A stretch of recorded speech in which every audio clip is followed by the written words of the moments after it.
Assalamualaikum warahmatullahi wabarakatuh. Selamat pagi anak-anak. Semoga semuanya dalam keadaan sehat walafiat ya. Hari ini kegiatan Pondok Ramadan hari pertama. Untuk materi yang kedua yaitu mengenai sholat yang akan disampaikan oleh Ibu Mei Syarah. Harap semua anak-anak bisa mengikuti dan menyimak dengan baik ya. Jangan lupa untuk absennya klik tombol komen, kemudian tuliskan nama, kelas, dan nomor absen kalian. Silahkan menyimak dengan baik ya. Assalamualaikum warahmatullahi wabarakatuh anak-anak. Pada hari ini kita berjumpa lagi dengan Bu Mai. Walaupun lewat daring, kita tetap semangat untuk belajar dan mengikuti Pondok Ramadan ya. Materi pertama yaitu tentang sholat wajib. Sembahyanglah kamu sebelum kamu disembahyangkan. Sholat karena apa? Sholat itu adalah tiang agama yang akan kita pertanggungjawabkan nanti di akhirat. Pertama kali yang akan dihisab. Pengertian sholat secara bahasa itu adalah doa kita kepada Allah, permohonan. Yang kedua, pengertian secara istilah.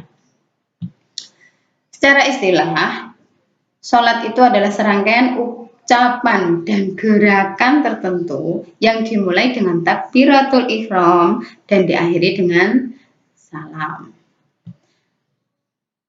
Dalam sholat, syarat-syarat sholat itu ada dua. Yang pertama, syarat wajib sholat.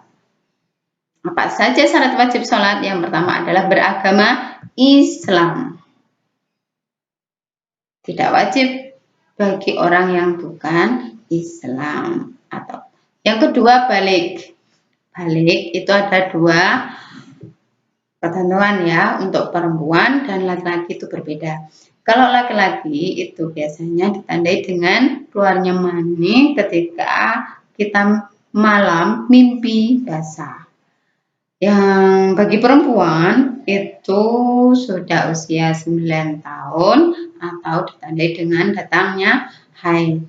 Yang ketiga adalah berakal sehat. Tidak wajib bagi orang yang tidak berakal sehat, walaupun keluarganya Muslim. Yang kedua, syarat sah. Syarat sahnya sholat itu tahu waktu sholat sudah masuk yang ditandai dengan adanya panggilan azan.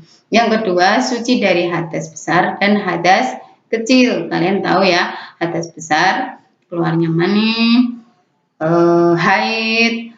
Kalau hadas kecil ya buang air kecil, buang air besar, kentut, buang angin ya. Itu. Kalau kita buang air kecil itu tolong dibatukkan 3 kali. Itu pasti masih ada yang keluarnya itu masih najis ya, masih hadas. Terus baru disucikan. Suci dari najis, baik badan, pakaian yang kita pakai maupun mukena ya, dan juga tempat yang kita tempati untuk beribadah, untuk sholat. Itu harus suci dari najis. Terus menutup aurat. Aurat untuk perempuan itu seluruh badan kecuali apa? Kedua telapak tangan sama muka. Kalau laki-laki itu dari pusar sampai lutut. Tapi lebih sopannya bagi seorang muslim kita harus pakai apa? Ya songkok, menghindari rambut itu menutupi jidat kita mengenai tempat sujud dan memakai baju koko yang lebih sopan. Ini untuk laki-laki. Yang kelima adalah menghadap ke kiblat. Kiblat kita adalah mengarah ke barat. Rukun sholat ada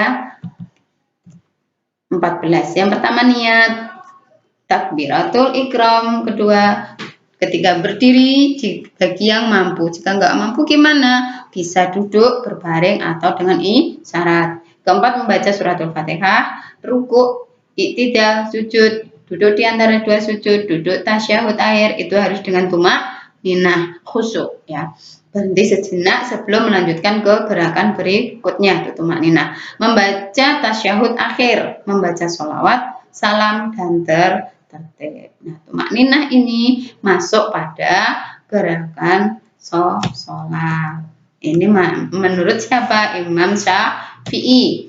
Sunah-sunah sholat, ya, mengangkat tangan, takbiratul ihram, posisi tangan di bawah pusar, melihat ke tempat sujud, doa iftitah, mengucap amin bagi yang jamaah, merenggangkan kedua tumit, membaca Quran, ayat-ayat Al-Quran, maksud saya takbir antara rukun ini maksudnya membaca ayat Al-Quran, itu surat-surat pendek ya. Doa duduk antara dua sujud, bertasyahud awal, meletakkan tangan di paha, sholawat Nabi. Tasyahud akhir, doa sesudah sholawat, menoleh ke kanan dan ke kiri waktu salam, melirihkan salam kedua, menunggu imam selesai salam, khusyuk dan tadabbur. Hal-hal yang membatalkan sholat itu berbicara, makan dan minum, banyak gerak dan terus menerus. Kalau anak-anak masih latihan nggak apa-apa ya, tapi harus diberi pengertian. Tidak menghadap kiblat, terbuka aurat secara sengaja, terus mengalami hadas kecil dan hadas besar, tersentuh najis, tertawa, sholat kok tertawa, enggak boleh ya. Bagi murtad, mati, gila dan hilang akal itu tidak mempunyai kewajiban untuk sholat. Berubah niat, meninggalkan salah satu rukun sholat, jelas ini membatalkan. Mendahului imam dalam sholat jamaah, kita tidak boleh mendahului ya. Terus terdapatnya air bagi yang tayamum. Nah ini maksudnya ketika kita pertama kali airnya cuma sedikit, itu tetap menggunakan air, tidak boleh tayamum.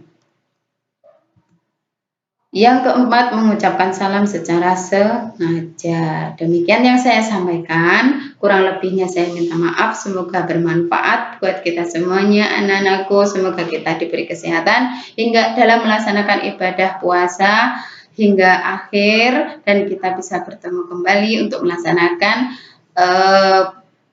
pendidikan di sekolah. Tentunya sudah kangen dengan Bapak Ibu guru dan teman-teman. Wassalamualaikum warahmatullahi wabarakatuh.